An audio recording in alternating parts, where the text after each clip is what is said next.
Assalamualaikum warahmatullahi wabarakatuh. Perkenalkan, nama saya Reja Wardana, BP 20160004. Saya selaku moderator dari kelompok 6 yang beranggotakan kelompok pertama Anggun Sari BP 20160012, Tri Farida 20160019, Vicensia Putri Dewa 20160026, dan Suci Rahmadona BP 20160039. Di sini kami ingin membahas materi yang berjudul spektrofotometer.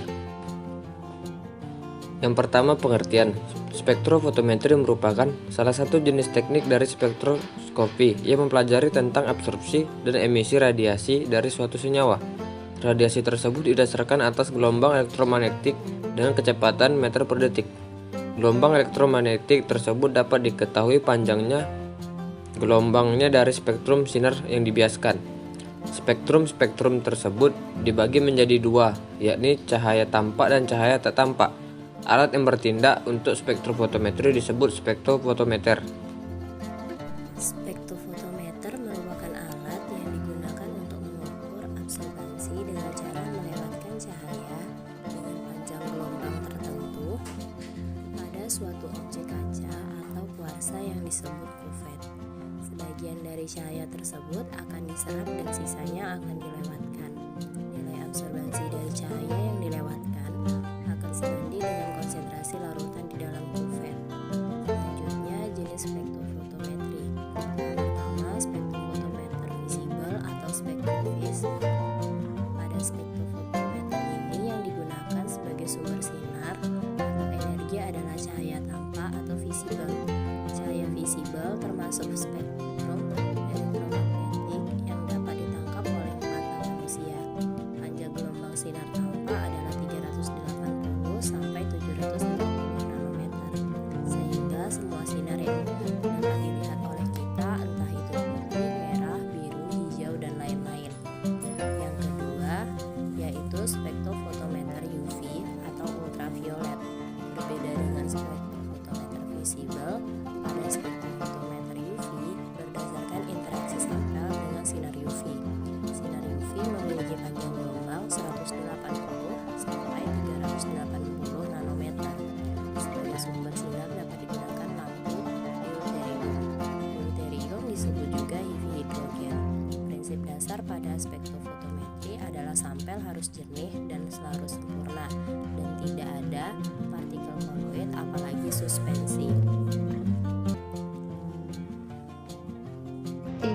Spektrofometer UV phase. Spektrometer ini merupakan gabungan antara spektrometer UV dan visible, menggunakan dua buah sumber cahaya berbeda, sumber cahaya UV dan sumber cahaya visible. Meskipun untuk alat yang lebih canggih sudah menggunakan hanya satu sumber sinar sebagai sumber UV dan phase, yaitu fotodiode yang dilengkapi dengan monokromator untuk sistem spektrometri. UV paling banyak tersedia dan paling populer digunakan. Kemudahan metode ini adalah dapat digunakan baik untuk sampel warna juga untuk sampel tak berwarna. 4.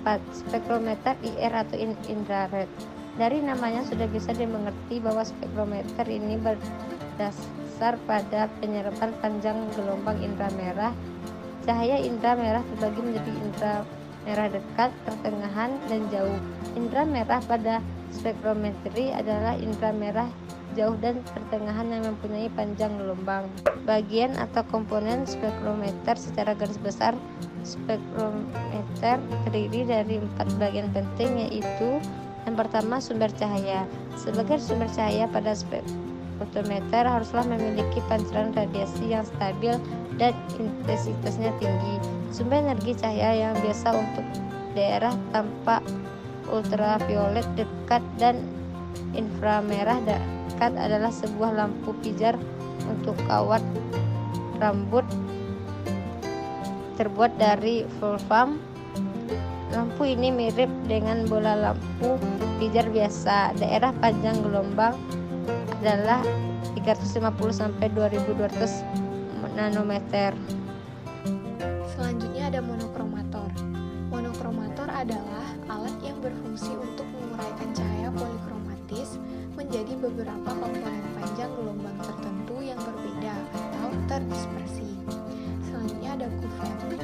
Kuvet spektrofotometer adalah suatu alat yang digunakan sebagai tempat contoh atau cuplikan yang akan dianalisis. Nah, kuvet biasanya terbuat dari kuars, plexiglass, kaca, plastik dengan bentuk tabung 4 persegi panjang, yaitu 1 kali 1 cm dan tinggi 5 cm. Nah, pada pengukuran di daerah UV dipakai kuvet kuarsa atau plexiglass, sedangkan kuvet dari kaca ini tidak dapat dipakai sebab kaca dapat mengabsorpsi sinar UV.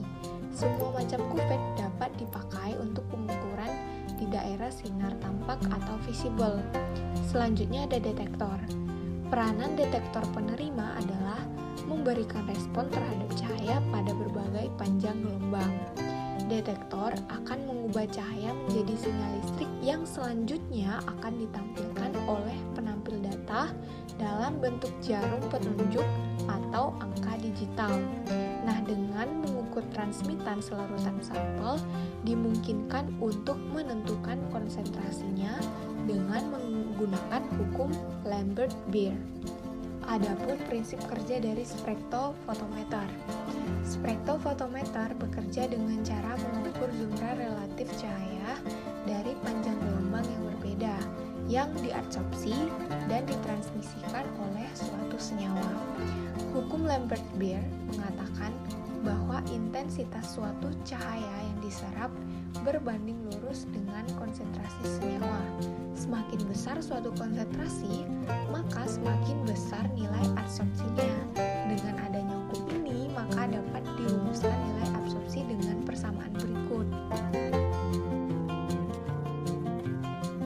Persamaan A sama dengan sigma BC. A merupakan absorban, sigma merupakan koefisien ekstensi molar, B merupakan tebal larutan atau kuvet, C konsentrasi larutan.